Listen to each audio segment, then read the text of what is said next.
A graça e a paz de Jesus, igreja. Que privilégio nós estarmos aqui hoje para poder abrir a palavra, sermos edificados e alimentados pela palavra. Nunca isso aqui para mim é um dia comum. Nunca para mim se reunir como igreja é qualquer coisa. Para mim isso aqui é maravilhoso. Ter irmãos e irmãs nossos espalhados pela face da terra que dariam tudo para estar no nosso lugar hoje. Porque eles não podem se reunir. Mas a nós, o Senhor nos deu o privilégio de se reunir, porque isso aqui é um privilégio. É graça de Deus para nós. Então, eu convido você a abrir a palavra de Deus comigo, mais uma vez. Nós continuamos hoje a nossa série de mensagens no livro de Marcos. Então, nós chegamos hoje em Marcos, no capítulo 8, no versículo 14. Marcos 8, a partir do versículo 14. Nós lemos até o versículo 30, Marcos 14 ao 30. E hoje nós vamos falar sobre cegos, sobre esse milagre da cura do cego de Betsaída. Eu creio que todos encontraram. Marcos capítulo 8, a partir do versículo 14, e diz assim a palavra de Deus.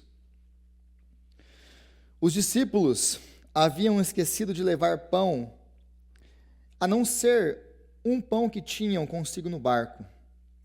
Advertiu-os Jesus: estejam atentos e tenham cuidado com o fermento dos fariseus e com o fermento de Herodes. E eles discutiam entre si, dizendo: é porque não temos pão.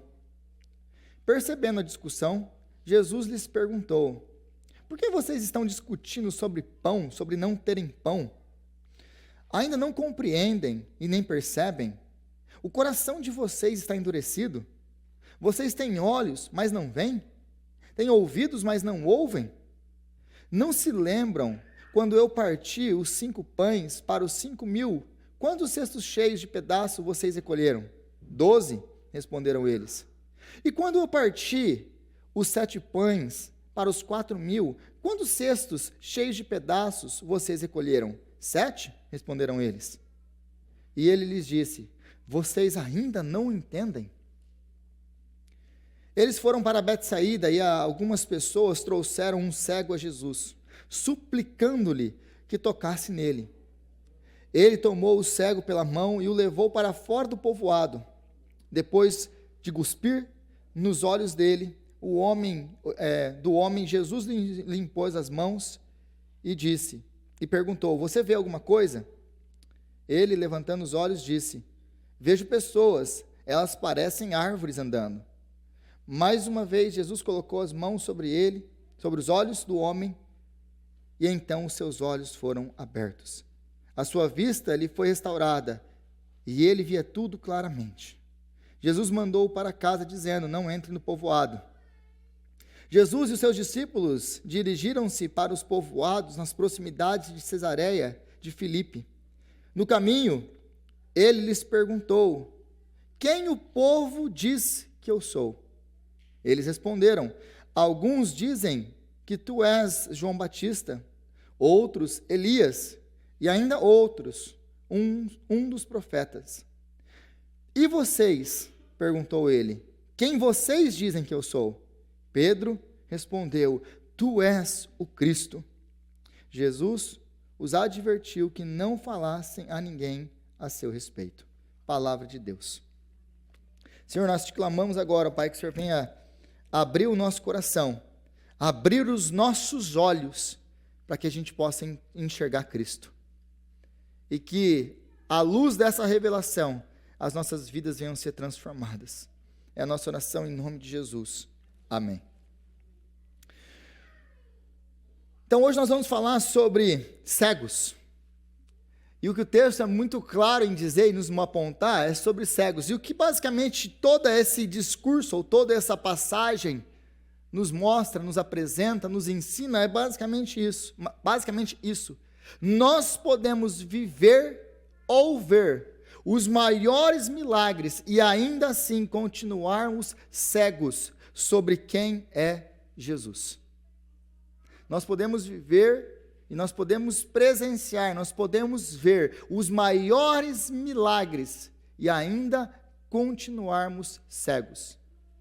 Os discípulos até aqui haviam andado com Jesus. Jesus havia multiplicado pães. Jesus havia curado pessoas surdas, mudas. Jesus havia expulsado uma multidão de demônios. Jesus havia feito muitos milagres. Estes, apenas os que estão registrados aqui. E aliás, o capítulo 8 do livro de Marcos é um capítulo de transição. Agora muda o foco. Agora Jesus, ele sai dos milagres, do foco nos milagres, naquilo que ele faz, para mostrar quem ele é, a sua messianidade, e começa então a focar no ensino de Jesus. Então é um capítulo de transição. E essa é a função desse capítulo no livro de Marcos. Mas eles então tinham presenciado, visto muitos milagres. Eles experimentaram milagres após milagres. Mas apesar de todos os milagres que eles viram, e note uma coisa, os milagres que nós temos registrados nos evangelhos, eles têm um propósito específico, que é revelar a natureza de quem é Jesus Cristo, o ministério de Jesus, quem é Cristo, o Messias. Tanto que, no evangelho de João, ele nem chama milagre, ele chama sinal. Por que ele chama os milagres de Jesus de sinal, ou sinais? São 7 sinais. E aí no final do evangelho ele escreve o seguinte: estes são então os sinais que Jesus Cristo fez para provar, para demonstrar que ele é o Filho de Deus. E que vocês então entendam quem ele é. Entendendo quem ele é, vocês têm vida eterna. Então João chama de sinais. Nós temos então esse monte de sinais ou milagres registrados. Contudo, nós temos nos evangelhos sinópticos, nós temos o quê? Eles são paralelos, eles são quase que iguais. Mas Jesus, ele fez, João também diz, muitos outros sinais que não estão registrados nesse livro. Qual livro? No evangelho de João e nos outros evangelhos. Jesus fez muitos outros milagres que nós nem conhecemos. E João, ele usa uma hipérbole dizendo que se fosse registrar tudo isso, não caberia nos livros. Mas então, o que João nos ensina é que Jesus fez muitos outros milagres. E tudo isso eu quero dizer o quê? Que além desses aqui que nós estamos lendo, que nós estamos aprendendo, que nós estamos vendo Jesus fazer, que estão registrados para nós, Jesus fez muitos e muitos outros milagres na presença dos seus discípulos. E aí, nós chegamos nesse ponto, e eles ainda não entenderam quem é Jesus. Eles ainda não sabem quem é Jesus. Então, nós podemos presenciar, nós podemos ver, nós podemos participar, nós podemos até ser recipientes de grandes e maravilhosos milagres na nossa vida. O milagre em si só, ele não tem poder para nos transformar. Nós precisamos da intervenção de Deus. Nós podemos ver os maiores milagres e continuarmos cegos com relação a quem é Jesus. É por isso que nós precisamos de uma intervenção de Deus na nossa vida, através de Jesus Cristo, para nos abrir os olhos para quem Jesus é. É isso que essa passagem está ensinando. Agora, a partir do versículo 14, se você voltar comigo aí, todos os discípulos haviam esquecido de levar pão, e a não ser um pão que tinham consigo no barco. Advertiu-os Jesus, estejam atentos e tenham cuidado com o fermento dos fariseus e com o fermento de Herodes, ou dos herodianos. E é interessante aqui que Jesus, ele aproveita essa oportunidade que ele tem agora. Ele usa uma situação que eles estão passando para adverti-los com relação a uma coisa que ele podia fazer uma conexão, né? Igual quando a gente está passando por uma situação, aí de repente a gente faz uma pregação ou faz uma analogia, uma conexão da Bíblia com a nossa corrente situação hoje. Jesus estava basicamente fazendo isso aqui, nesse ponto. Ele viu que eles estavam sem pão, então ele usou aquilo como se fosse uma parábola, para falar, olhem, tomem cuidado com o fermento dos fariseus e com o fermento de Herodes. Mas nós precisamos entender o que Jesus está querendo dizer aqui, e para entender, nós precisamos entender quem eram os fariseus e quem eram os herodianos, ou Herodes. E o que Jesus está querendo representar com esses dois grupos? O fermento sempre está ligado no Antigo Testamento ao pecado. Então, aquilo que não é bom, aquilo que afasta de Deus, principalmente você que está lendo a Bíblia, aí você vê isso, vocês na época da Páscoa, vocês tirem aí o fermento de casa, vocês não podem comer fermento, etc, etc. Então, o fermento é um símbolo para o pecado, um símbolo para aquilo que não agrada a Deus. Então, nós temos que tomar cuidado com o que então? Com o ensino deles. E aí ele vai colocar então esses dois grupos. Nós temos os fariseus. Quem são os fariseus no tempo de Jesus? Os fariseus no tempo de Jesus, e eu vou agora colocar uma analogia para o nosso tempo, para ficar bem claro para você. Os de esquerda e os de direita, nós podemos colocar aqui. Para você que gosta de política, que vive aí se matando por causa de política, não fica ofendido comigo. Mas Jesus então no tempo de Jesus nós temos os da direita. Quem são os da direita? São os fariseus. Quem são os fariseus? São, então, esses homens piedosos, religiosos, homens morais, pessoas boas, pessoas que obedecem a Deus, pessoas que seguem as regras da religião, pessoas que querem manter uma nação santa. Esses são os fariseus, pessoas que merecem ir para o céu, porque eles são boas pessoas. Essa é a direita. Aí nós temos os herodianos, ou o partido de Herodes. Aí seria para nós hoje os da esquerda. Quem são eles? Eles são os pecadores, eles são os desobedientes, eles são os depravados, os idólatras, os imorais. Eles são aqueles que merecem ir para o inferno, porque eles não obedecem às regras. Então nós temos esses dois grupos aqui. E sabe qual que é o grande ensinamento disso aqui? Que Jesus não é nem de direita nem de esquerda. Jesus não tem partido político. A gente vive vendo cristão brigando por causa de partido político. Jesus não é de direita e Jesus não é de esquerda. Jesus, ele tem o partido dele, é o partido de Cristo. E o meu sonho era ver cristãos brigando mais pelo partido de Cristo do que de partido de homens. Nós somos chamados para pronunciar e proclamar o Evangelho de Jesus. E o Evangelho de Jesus, ele vai ser uma ofensa para a gente moral e para a gente imoral. Não tem distinção. E é isso que Jesus, então, aqui, ele está chamando eles. Cuidado com o fermento deles. Aquilo que nós cremos vira prática de vida para nós. Aquilo que você acredita se torna prática de vida para você. E como que isso afeta? Então, por que Jesus está usando esses dois exemplos aqui? Porque de um lado nós temos os fariseus, que são os morais, os religiosos. E o chamado deles, o ensino deles é: você tem que ser um bom religioso. Você tem que ser uma pessoa que obedece às regras. Olha, cuidado com isso, cuidado com aquilo. Eles então nos convidam a viver uma religião. O problema de viver a religião, o problema do farisaísmo, é que você vai ser levado a duas coisas no final. Ou você vai ser levado ao orgulho, porque aí você vai cumprir os ritos da lei. Você vai fazer aquilo que a lei manda. Aí eu vou fazer, eu vou obedecer e eu vou merecer. No final, eu vou ganhar o céu, eu vou ganhar a bênção de Deus. Por quê? Porque eu mereço. Eu fiz por onde? Essa é a religião. Você bate no peito, você se orgulha daquilo que você fez. Isso é religião. Agora, o outro lado da moeda do religioso é essa. Se você não conseguir cumprir com o rito da lei, se você não conseguir se encaixar no grupo, porque Jesus ele vai bater de novo nos religiosos. Por quê? Porque eles distorcem a lei de Deus, transformando em leis de homens, e eles colocam um fardo pesado em cima das pessoas, que é impossível de ser carregado, que eles mesmos não carregam, mas pretendem estar carregando, e fazem as pessoas, então, o outro lado da moeda. Qual que é o outro lado da moeda? É o desesperado. Porque quando você tenta entrar nesse sistema de religião, e você não consegue cumprir com os ritos, e você não consegue ir e fazer aquilo que todo mundo está fazendo, só eu que não consigo, aí, no sistema religioso, aquele que consegue fazer, abre aspas, olha para você de baixo para cima. Pecador, miserável. Você não lê a Bíblia igual eu. Você não ora igual eu. Nossa, você nem foi na igreja.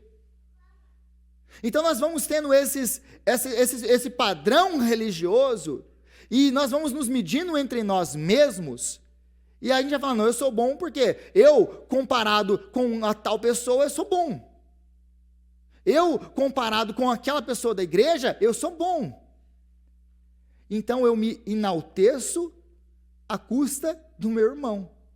E aí esse irmão que não consegue manter o padrão da lei, ele entra em desespero, por causa do peso da religião.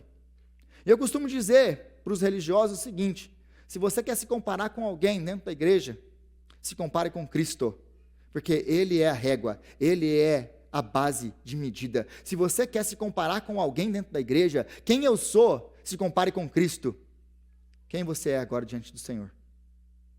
Isso vai humilhar você. Agora nós temos o outro lado, que são os herodianos. E os herodianos são os romanos, que seguem uma filosofia grega, uma filosofia dualista de mundo, que nós temos o que é espiritual, o que é material então é ruim, é carnal, está tudo já destinado mesmo a queimar, o que é espiritual, o que é bom. Então eu tenho que ter uma espiritualidade, mas o que é carnal não tem problema nenhum, eu posso viver a vida do jeito que eu quiser, com os prazeres que eu quiser, porque o que importa é o espiritual. Então eu posso me entregar em moralidade a todo tipo de depravação, sem problema nenhum. E aí eles convidam as pessoas a isso, a viver. E nós temos esse exemplo hoje. Nós temos religiosos, nós temos pessoas imorais, que eu não ligo para céu, eu não ligo para inferno, eu não ligo para nada disso.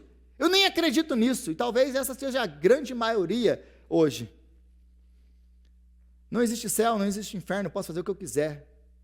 Porque o que existe é aqui e agora. Então, note que Jesus ele vai contra esses dois sistemas. E ele vai falar contra os religiosos e contra os liberais aqui. Por quê? Porque no meio de Jesus, no partido de Jesus, o nosso chamado é para viver pela graça, é pela fé. Nós não merecemos, nós não somos bons, nós não alcançamos o padrão, mas pela graça nós fomos alcançados. O mérito não é nosso, o mérito é dele. Ele conquistou, ele viveu a lei, cumpriu todos os ritos da lei, para que nós pudéssemos ser livres da lei, e agora obedecermos, não mais para ganhar, mas porque nós já fomos salvos. A obediência é consequência da graça que nos alcançou. E não o contrário, você não ganha a graça, você não merece a graça, porque senão ela não seria graça, ela seria mérito. Agora Jesus nos chama também para abandonar essa vida de pecado, de imundícia, de quebra da vontade de Deus.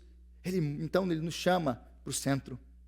Então, se você acredita no religioso, você vai viver de uma certa maneira. Se você acredita no não religioso, você vai viver de uma certa maneira. Então, tomem cuidado com o fermento dos fariseus. Tomem cuidado com aquilo que vocês acreditam, porque isso vai moldar a vida prática de vocês. É isso que Jesus está nos ensinando aqui. Aí, de novo, versículo 16. Eles não entendem isso aqui. E eles vão falar, eles discutiam entre si, é por causa de pão. É porque nós não temos pão. Aí você consegue imaginar o coração de Jesus, quando ele escuta os caras discutindo sobre pão, é porque a gente não tem pão. É sério, depois de tudo isso. É interessante que quando ele faz a primeira multiplicação dos pães, depois ele vai andar sobre a água, eles não tinham entendido ainda a primeira multiplicação dos pães. Depois Jesus acabou de multiplicar pão de novo, eles continuam sem entender. Aliás, na segunda multiplicação, como nós vimos, eles perguntam as mesmas coisas. Jesus, da onde a gente vai tirar pão para todo mundo? É sério isso? Mas isso foi o que nós vimos na última semana. Mas o chamado aqui de Jesus, então, e a lição que nós aprendemos aqui, é que nós devemos tomar cuidado com a cegueira espiritual que é causada pela preocupação excessiva com coisas materiais. A preocupação excessiva com coisas materiais vai nos levar à cegueira espiritual, porque Jesus não estava falando de coisas materiais. Jesus não estava falando para eles de coisas de pão. Jesus havia acabado de multiplicar pão. Se eles têm um pão aqui, é suficiente para alimentar aquelas pessoas com Jesus no barco? Meu irmão, se Jesus, ele pegou esses pães aqui, poucos pães, e alimentou uma multidão de 20.000 pessoas, depois ele vai alimentar uma outra multidão de 4.000 pessoas, o que ele faz com um pão desse? Não era isso que tinha que ir na cabeça deles? Mas eles estão tão preocupados com o material, que eles estão cegos para o espiritual. Isso é muitas vezes o que acontece conosco. E essa é a advertência de Jesus. Cuidado para não ficar tão preocupado com as coisas deste mundo, que vão perecer, que vão ser queimadas pelo fogo, e esquecer aquelas que realmente importam, que são as coisas espirituais, atentando para as coisas que não se veem, porque as que se veem são passageiras. Isso aqui pode parecer muito sólido e muito real para você, mas o mundo espiritual que nos cerca, ele é muito mais real do que esse. Não é porque você não compreende, porque você não vê o mundo espiritual que te cerca, que ele não existe. Tome cuidado para você não ficar preocupado demais com o que comer, com o que beber, com o que vestir, e você perder e ficar cego para as coisas que realmente importam nessa vida. O reino de Deus e a sua justiça. Esse é o chamado de Jesus aqui. Nós nos atentarmos para as coisas espirituais e não as materiais. Aí Jesus ele vai falar, né? Ele vai mostrar a frustração dele. Percebendo a discussão dele, Jesus, versículo 17, lhes perguntou: por que vocês estão discutindo sobre não terem pão? Vocês só podem estar de brincadeira comigo. Como que eu vou lidar com vocês? E aí ele continua: ainda não compreendem e nem percebem? O coração de vocês está endurecido. Vocês têm olhos, mas não veem, têm ouvidos, mas não ouvem, e não se lembram. É um coração frustrado de Jesus com a incredulidade, com a falta de visão dos seus próprios discípulos, que apesar de terem vivido, andado, visto todas aquelas coisas que ele fez, ainda não entendem quem é Jesus. Nós podemos viver os maiores milagres, nós podemos ver os extraordinários milagres de Deus todos os dias, como esses homens viam, mas isso é incapaz de transformar a nossa vida, se não for a ação do Espírito Santo, para transformar o nosso coração de pedra em coração de carne, para nos tirar a cegueira espiritual. Nós precisamos de uma intervenção de Deus. Mas é interessante aqui, que mente e coração, olhos e ouvidos, Jesus ele quer mostrar uma coisa, que todas as suas faculdades estão mortas. Note que eles não entendem, com o coração eles não percebem, eles têm olhos, mas não veem, eles têm ouvidos, mas não ouvem. O que Jesus quer dizer aqui é que todo o ser deles está morto para realidades espirituais. É o que o apóstolo Paulo mais tarde vai dizer em Efésios: nós estávamos mortos em nossos delitos e pecados. Todas as faculdades deles estão mortas. Mas tem uma outra conexão, esse texto aqui, e o que Jesus está falando aqui. Se você prestou atenção no que Jesus falou, e se você prestou atenção nas outras pregações e nos outros textos que nós lidamos, Jesus está fazendo referência àquilo que ele acabou de fazer. Porque no capítulo aí anterior, nós temos o quê? A mulher Ciro-fenícia. Que chega para Jesus e fala: Senhor, abençoa minha filhinha. E Jesus fala o que para ela? Não é certo tirar dos filhos para dar para os cachorros. Jesus conta uma parábola para ela. E diferente de todos os seus discípulos, que Jesus vive contando parábola, eles vivem chegando para Jesus e falando o que para Jesus? Ô Jesus, o que quer dizer isso aí? Os caras não entendem Jesus nunca. A mulher ouviu uma vez Jesus falar uma parábola, ela entendeu, e ela respondeu a parábola de Jesus: mas Senhor, até os cachorrinhos comem da mesa dos seus senhores. Ela entendeu. Diferente dela, eles não entenderam. Depois nós temos a outra passagem onde Jesus cura, no mesmo capítulo, o capítulo anterior, onde Jesus cura o quê? O surdo mudo. Vocês têm ouvidos, mas vocês não ouvem. Jesus estava fazendo uma referência ao milagre anterior. Ou Marcos está construindo a sua narrativa aqui para nos deixar muito claro isso. Jesus é aquele que cura a surdez. Eles ouviam, mas não ouviam.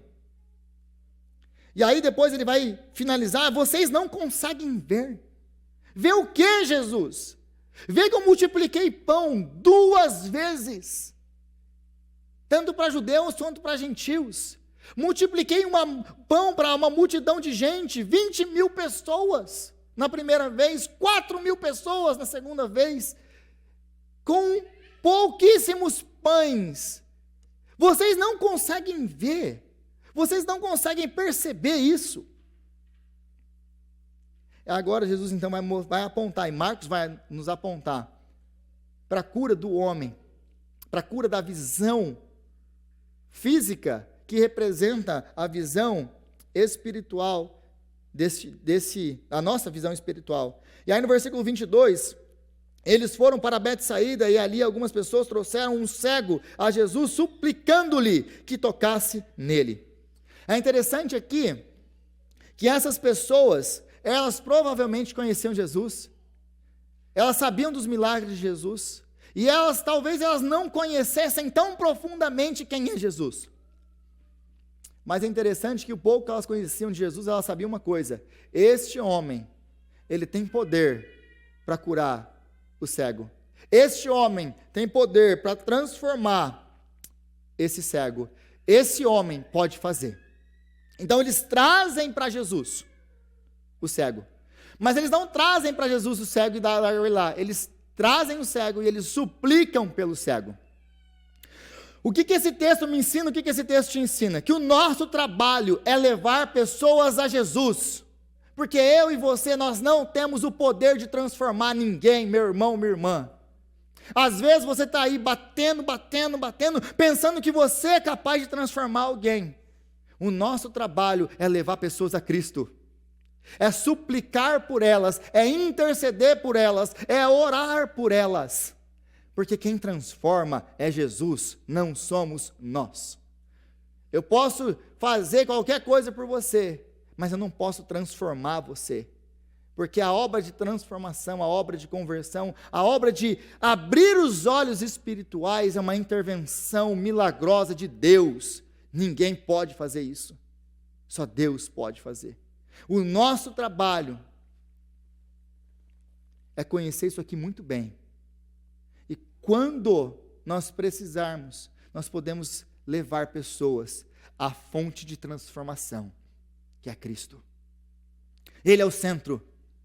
Ele é a nossa mensagem, Ele é a nossa esperança, Ele é aquele capaz de mudar e transformar vidas, como nós cantamos aqui hoje.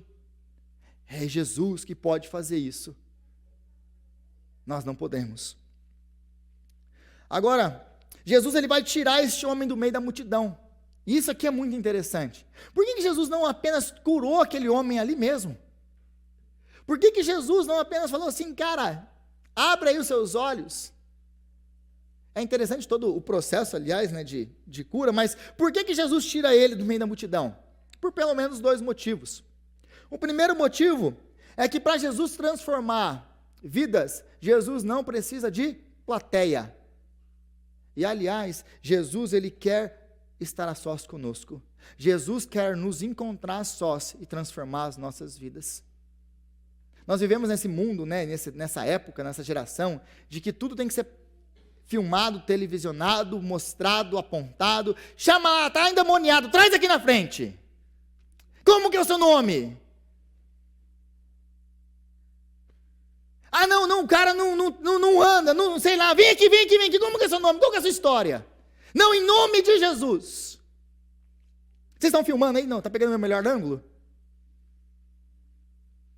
Jesus não precisa de nada disso. E aliás, Jesus ele quer se encontrar conosco no nosso secreto, no nosso quarto. Quando orares, entra no teu quarto, que Deus te vê em secreto, e Ele vai te responder lá. Então Jesus não precisa de plateia. Ele pode fazer, pode, a hora que Ele quiser, do jeito que Ele quiser. Ele podia ter curado esse homem no meio da plateia? Podia. mas ele não precisa disso. E via de regra ele quer se encontrar conosco a sós. Agora a segunda coisa é que muitas vezes nós precisamos ser retirados do meio ou afastados daqueles que nos impedem de enxergar Jesus. Já percebeu isso?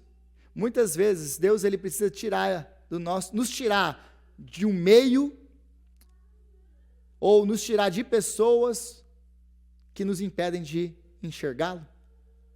Quantos de vocês passaram por essa experiência, na experiência de conversão de vocês, onde Deus tirou vocês de um certo meio, e por causa daquela situação, você veio acabar se encontrando com Cristo? Ou Deus se afastou, afastou vocês de certas pessoas, e porque Ele afastou vocês de certas pessoas, vocês encontraram com Cristo? Muitas vezes nós precisamos ser tirados do meio daquilo que nos impede de enxergar Jesus claramente. E Deus vai fazer isso. Ele vai nos tirar desse meio. Agora, a partir do versículo 24, então, nós temos aí a cura. Então, Jesus, ele tomou o cego pela mão, aliás, 23 de novo, levou para fora do povoado, depois de cuspir nos seus olhos, ou nos olhos do homem. E é interessante aqui, né? Jesus tem uns métodos, né? Cara, eu não sei você, mas ele falou, Jesus, era necessário mesmo? Não tinha outro jeito? Não tinha uma aguinha, um negócio diferente? É meio complicado, mas tudo bem, né, Jesus está fazendo, não te deixa. Aí ele tira, então, o homem, depois de cuspir no homem, e lhe impõe as mãos. E Jesus pergunta para ele, você está vendo alguma coisa? Você está vendo alguma coisa? E aí, é interessante que ele fala o seguinte, vejo pessoas e elas parecem árvores andando. E aí, gente, meus irmãos, eu já escutei cada barbaridade nesse versículo. Mas cada barbaridade da boca de pregadores. Jesus, ele não conseguiu curar esse homem. Quando só de repetir um negócio desse já me dá uma dor no meu coração, para ser bem sincero para você. Jesus não conseguiu curar. Jesus não conseguiu fazer alguma coisa. Não, Jesus não conseguiu curar o homem. É porque esse homem não tinha fé. Eu lembro muito bem dessa pregação. Você tem que ter fé, porque senão Deus não vai fazer na sua vida. Meu amigo, note o contexto de novo, leia de novo, preste atenção no que você está lendo. Quem trouxe esse cara para Jesus foram os amigos. Ele não foi a Jesus, não. Provavelmente esse cara nem acredita, nem sabe quem é Jesus. Que fé que ele tem em Jesus? É os amigos que trazem a Jesus.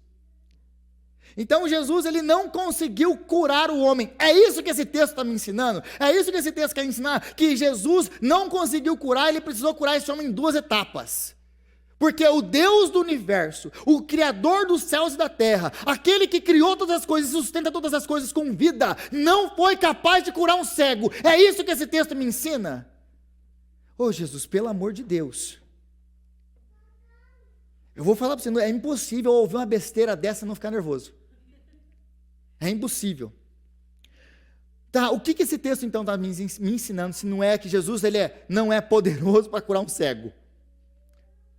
Nós precisamos entender, de novo, todo o contexto, nós precisamos ler todos os milagres de Jesus, e aliás, toda a Bíblia, dentro do seu contexto.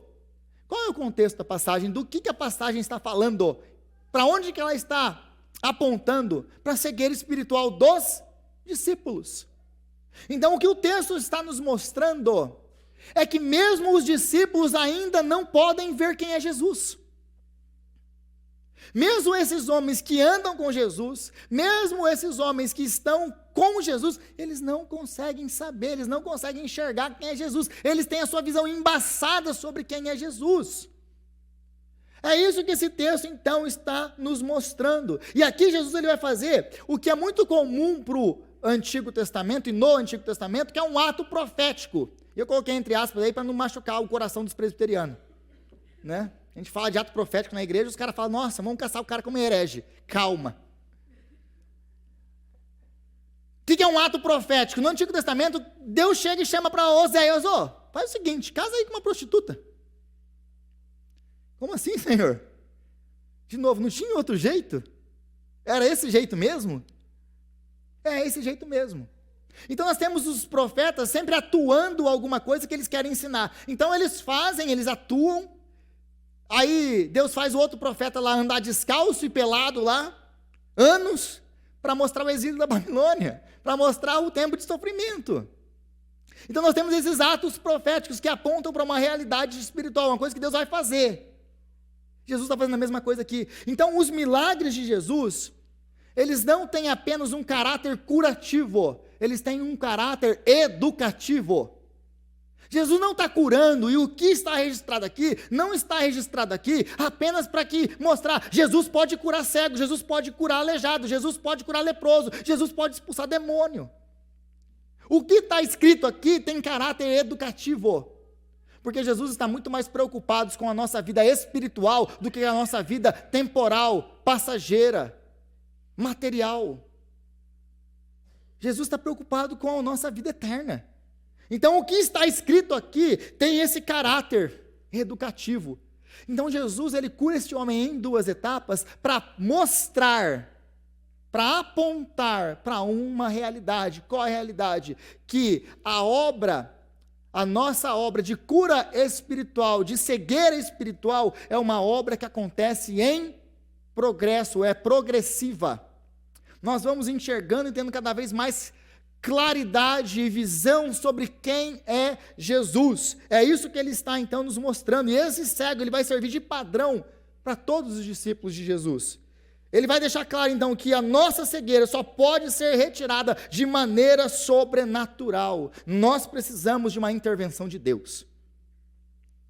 É só Deus que tira a nossa cegueira espiritual. Aliás, é interessante que o grande padrão que nós temos no nosso cristianismo, de tirar a cegueira espiritual e etc, etc, vem de que apóstolo? Vem de Paulo. E por que a gente tira Paulo? Não, porque Paulo é aquele homem que está saindo de Jerusalém, vai para Damasco com cartas para matar a galera, para trazer prisioneiro, para fazer lá uma chacina. E ele vai no meio do caminho e ele encontra com Jesus ressurreto. E Jesus fala: Paulo, por que você me persegue? E aí ele cai. E ele levanta outro homem.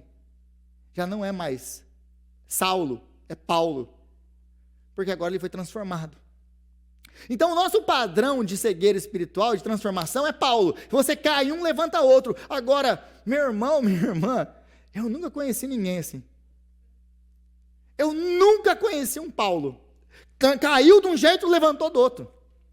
Não, o que eu conheço são homens e mulheres que tiveram um encontro com o Senhor Jesus e que agora, com os anos e com os dias e com a dedicação e com o conhecimento da palavra e com a oração, têm conhecido o Senhor e progredido em conhecer o Senhor, como diz Oséias.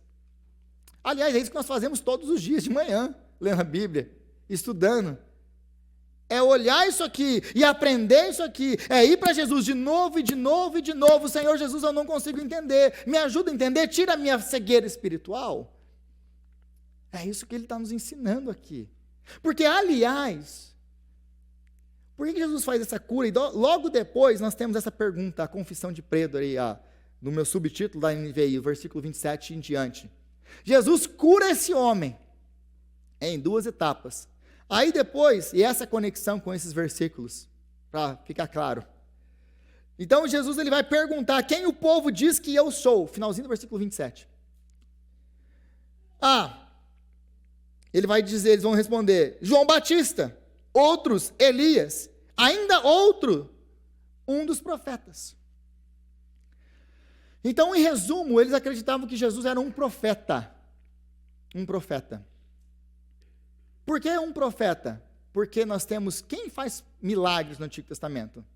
Moisés, Elias e Eliseu. É por isso que eles falam o nome de profetas. Agora, ele pergunta para os seus discípulos: mas e vocês? Quem vocês dizem que eu sou? Aí o Pedrão, né?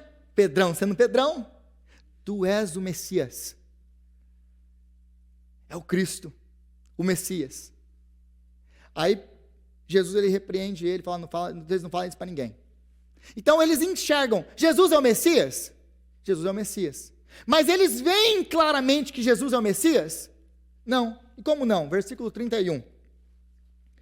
Então ele começou a ensinar-lhes que era necessário que o Filho do Homem sofresse muitas coisas e fosse rejeitado pelos líderes religiosos, pelos chefes dos sacerdotes e pelos mestres da lei, fosse morto e 3 dias depois ressuscitasse.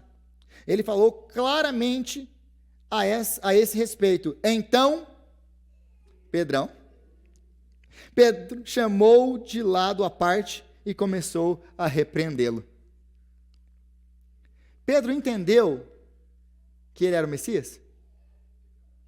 Ele entendeu, em parte, ele via como homens, como árvores. É isso que o texto diz. Jesus não é que ele não foi capaz de ensinar, de curar a pessoa ali em 2 vezes. Na primeira não curei, na segunda eu vou conseguir. Olha o contexto, aprende a ler o texto. E nós vamos tirar do texto a própria interpretação para esse texto, para aquilo que Jesus quer nos ensinar aqui. Então, o texto vai deixar muito claro para nós, e a vida de Pedro vai mostrar para nós que ele é outro padrão, diferente de Paulo, que não caiu, levantou e foi outro. Agora o padrão é Pedro, para a minha vida e para a sua vida. Até hoje eu só encontrei Pedro, não encontrei nenhum Paulo ainda. Quem sabe um dia eu encontro um. Qual que é o padrão? A cegueira espiritual é retirada com um processo. Deus ele vai agindo na nossa vida, e é um processo que ele vai nos levar ao maior conhecimento de Jesus. Então, esse processo de cura, os discípulos estavam então esperando um Messias poderoso, um Messias que seria um rei da linhagem de Davi, um Messias guerreiro, um Messias conquistador, um homem que fosse restaurar a glória de Israel. E quer saber como que eles nunca entenderam isso? E como esse processo, mais uma prova de que esse processo é um processo gradativo, que é mais uma prova, depois que Jesus ressuscita, eles entendem quem é Jesus? Não. Eles estão com Jesus, ressurreto, e qual que é a pergunta para eles, que eles fazem para Jesus? Jesus, é agora que você vai restaurar o reino de Israel? Gente! Mas é só com o Espírito Santo, que é a vida do Espírito Santo, que eles vão entender, finalmente, porque o Espírito Santo vai nos conduzir a toda a verdade, e vai nos revelar quem é Jesus Cristo. Nós só podemos entender quem é Cristo através do Espírito Santo de Deus. É uma obra, é uma intervenção sobrenatural de Deus. É isso que esse texto está nos ensinando. Nós só podemos aprender quem é Jesus, porque o Espírito Santo nos revela. O teu Espírito nos revela quem tu és. É uma outra canção que nós cantamos aqui hoje. É só o Espírito Santo que nos revela. Então, mesmo depois de reconhecer que Jesus é o Messias, a sua visão ainda está embaçada. Quando Jesus começa a ensinar que tipo de Messias ele é, eles ainda não entendem, eles ainda ficam, de maneira nenhuma você vai morrer. Que tipo de Messias é esse que morre? Porque, de novo, eles estão preocupados com o quê? Com o pão. Estão preocupados com o quê? Com o físico, com o material, com o reino aqui e agora. Mas Jesus, ele veio para estabelecer um reino eterno, espiritual, que no final ele se torna material, quando ele renovar todas as coisas. Quando ele voltar e restabelecer todas as coisas, estabelecer o seu reino aqui para sempre. Eu tenho alguns problemas com algumas músicas que falam assim que Jesus vai vir buscar a gente. Eu tenho um problema, porque a Bíblia fala que ele não vai vir buscar a gente, ele vai vir estar com a gente.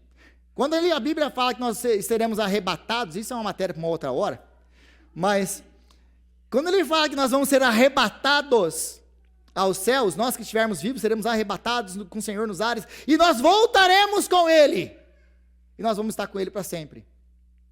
Porque existe uma tradição em Roma, no Império Romano, quando os soldados voltavam da guerra com o seu general, antes de entrar na cidade, o povo saía da cidade, e então eles entravam todos em marcha, celebrando, em alegria, a vitória dos soldados romanos, do exército romano. É isso que o apóstolo Paulo está usando como referência para o arrebatamento. Eles vão, nós que estivermos vivos, vamos e voltamos. Seremos transformados no abrir e piscar de olhos e estaremos com o Senhor para sempre. O novo céu e a nova terra é isso aqui. Você não vai ser fumacinha no céu. Então nós precisamos de uma intervenção de Deus. E qual foi essa intervenção? Porque esse cego teve uma intervenção. Os apóstolos tiveram uma intervenção. Nós temos uma intervenção. Qual foi a intervenção? A cruz. Se você mover aí a sua Bíblia e chegar no capítulo 15 do livro de Marcos, do Evangelho de Marcos que nós temos lido, Marcos ele vai nos escrever isso. Do meio-dia até as 3 horas da tarde, houve trevas sobre a terra. Por volta das 3 horas da tarde, Jesus bradou em alta voz, Eloi, Eloi, lama sabachthani, que significa, meu Deus, por que me abandonastes? Para que você e eu pudéssemos ver, para que você e eu, para que esse cego pudesse ver, para que os apóstolos pudessem ver, para que os discípulos de Jesus pudessem ver, para que nós pudéssemos ver, Jesus, ele foi para a cruz.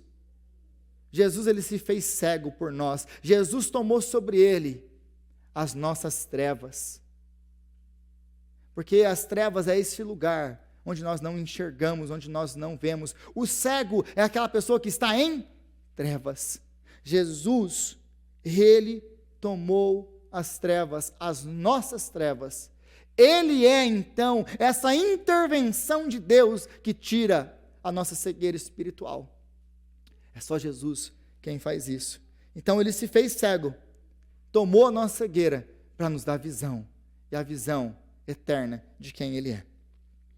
Para encerrar, eu gostaria de tirar 4 aplicações disso tudo que nós acabamos de ver nesse texto. A primeira delas é que esse texto nos ensina que nós precisamos de humildade. Esse texto nos ensina sobre humildade. Por quê? Porque o fato de você estar aqui hoje, o fato de você ser iluminado, o fato de você ter olhos que enxergam Jesus, eles demandam de nós humildade, porque nós podemos enxergar, não é porque nós somos bons, não é porque nós somos merecedores, não é porque nós somos diligentes no estudo e etc, é porque então agora eu entendo, porque eu cheguei a essa conclusão. Se nós estamos aqui hoje, se nós conseguimos abrir a palavra de Deus e entender a palavra de Deus, isso é graça de Deus. Então, isso vai nos levar à humildade, porque eu nunca vou poder olhar para aquelas pessoas que não estão na igreja, ou que muitas vezes pertencem a outras religiões, e falar assim, nossa, graças a Deus porque eu não sou igual esse povo aí. Essa era a oração do judeu, aliás. Obrigado, Senhor, porque eu não sou gentil, um cachorro gentil. E a minha preocupação é quando pessoas evangélicas começam a se comparar com os outros, falar, graças a Deus que eu não estou lá. É graças a Deus mesmo, mas não é mérito seu. Então nós não podemos desdenhar das pessoas. Se você está aqui hoje, é porque Deus te alcançou com graça. Isso tem que te levar à humildade, porque senão você se torna um fariseu. Estou aqui porque eu sou bom. Ah, é miserável. Nós estamos aqui porque Deus é bom. É graça dele. Então eu vou olhar com compaixão para aquelas pessoas que não acreditam em Deus. E eu vou tentar levá-las a Jesus. Eu vou interceder por elas. Eu não vou me orgulhar. Eu não vou ficar falando mal. O nosso trabalho não é ficar falando mal de ninguém, gente. Nosso trabalho não é ficar falando mal de religião nenhuma. O nosso trabalho é falar de Cristo. Porque eu estou cansado de ver esse monte de gente só falando mal. Você pega um monte de gente aí, que fica só falando de mal de gente na internet. Gente, pelo amor de Deus, vamos pegar a Bíblia e explicar a Bíblia, vamos falar da Bíblia. Você não precisa, eu gosto muito do que Charles Spurgeon falava, você não precisa defender o leão, abre a jaula e ele vai lutar por ele mesmo. Começa a se preocupar mais em ensinar a palavra, do que se preocupar em falar mal da religião, das crenças dos outros. Se eles nos atacarem, nós nos defendemos, porque nós temos a palavra que nos dá sabedoria, mas a gente está muito mais preocupado em ficar atacando os outros do que falando da nossa fé. Fala de Jesus, nunca se ache melhor do que ninguém, porque se você está aqui hoje, é graça, ele te abriu os olhos, isso vai te levar a uma humildade, Nunca se ache melhor. Eu leio mais a Bíblia do que você. Eu conheço mais do que você. Meu irmão, quanto mais eu leio a Bíblia, mais desesperado eu fico. Quanto mais eu conheço, mais eu vejo o quanto que eu não sei. Isso deve levar, o conhecimento de Deus deve nos levar a uma grande humildade, não uma grande arrogância. A segunda coisa, o reconhecimento de que você é cego. Esse texto vai me ensinar que nós precisamos reconhecer que nós somos cegos. Porque se esse homem chega, Jesus pergunta para ele, você está vendo alguma coisa? Ele fala, não, Jesus, estou vendo certinho. E vai embora. Ele ia estar até hoje aí, abraçando árvore e batendo em gente. Nós precisamos reconhecer diante de Deus, Jesus, eu não consigo, me ajuda a entender. Jesus, abre os meus olhos, porque eu não tenho um dia que eu não abra a palavra de Deus, que eu vou ler a palavra de Deus, que eu vou fazer pregação ou meditação, eu vou apenas ler a palavra de Deus, como um pecador arrependido que eu sou. Senhor, me dá graça para entender a sua palavra. Ilumina o meu entendimento, Espírito Santo. E se você percebeu, todas as vezes que eu prego, eu oro isso por você. Porque eu sei que vocês e eu, nós não somos capazes de entender isso aqui, se o Espírito Santo não revelar. Nós precisamos reconhecer a nossa cegueira. Porque se você continuar sendo arrogante e orgulhoso, você nunca vai encontrar com Jesus, o Jesus da palavra. A terceira coisa que esse texto claramente nos ensina é que a cura da nossa visão espiritual é um processo. E vai durar a sua vida inteira, meu irmão. Por mais que você saiba, ou você pense que você sabe quem é Jesus, eu me maravilho com essa palavra todo dia. Todo santo dia eu leio, aí eu explico, lá na live ou em qualquer outro lugar que eu tenho que pregar, todas as vezes. Para mim é uma alegria muito grande, porque eu aprendi, porque eu fui iluminado, porque eu encontrei Cristo. Então nós precisamos entender que você nunca vai estar vendo Jesus claramente como ele é. Aliás, nós vamos passar a eternidade.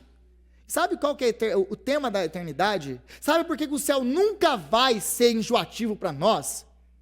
Porque, meus irmãos, mesmo que tivesse ruas de ouro, mar de cristal, isso tudo enjoa. Isso tudo vai, uma hora você fica cansado disso. Sabe por que o céu é eterno e ele vai ser sempre uma alegria para nós? Porque a glória de Cristo nunca vai ser esgotada na eternidade. Nós vamos passar a eternidade vendo a glória de Deus revelada em Cristo Jesus, e de novo, vamos ficar maravilhados com a glória de Deus em Cristo Jesus. É por isso que a eternidade não cansa. E o meu sonho era que você começasse a viver a eternidade agora, porque esse benefício, esse prazer está disposto para você hoje, está disponível para você hoje, através da palavra. A quarta e a última coisa, nós precisamos levar a interceder pelas pessoas. Pessoas que nos cercam, pessoas que não conhecem Jesus, pessoas que estão cegas, que nem querem saber de Jesus. O cego aqui, o texto não fala, mas ele foi levado para Jesus. Quem sabe se esse cego queria ter ido?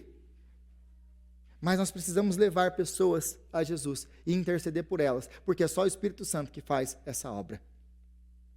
É Jesus que muda, é Jesus que transforma. Nós precisamos levar as pessoas a Jesus. Senhor, nós te louvamos, ó Pai, pela sua palavra. Te agradecemos, ó Deus, por tão grande ensinamento que a sua palavra nos dá.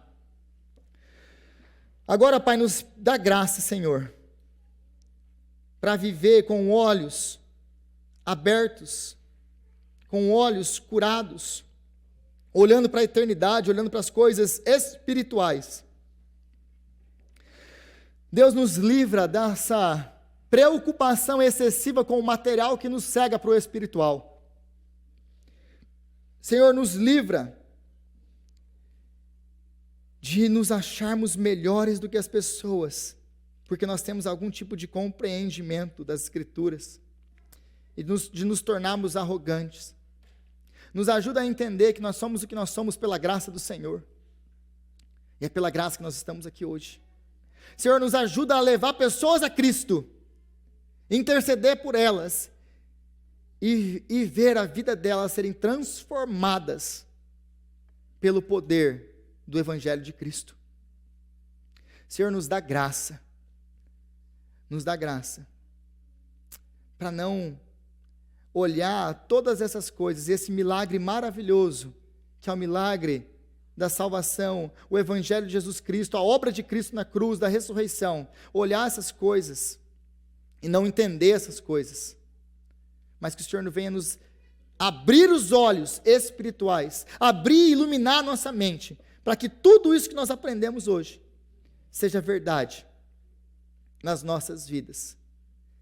Ó Senhor, nos ensina quem é Jesus e nos leva a um grande entendimento de quem é Cristo. É o que nós te pedimos e oramos no nome do nosso Senhor e Salvador Jesus Cristo. Amém. Amém.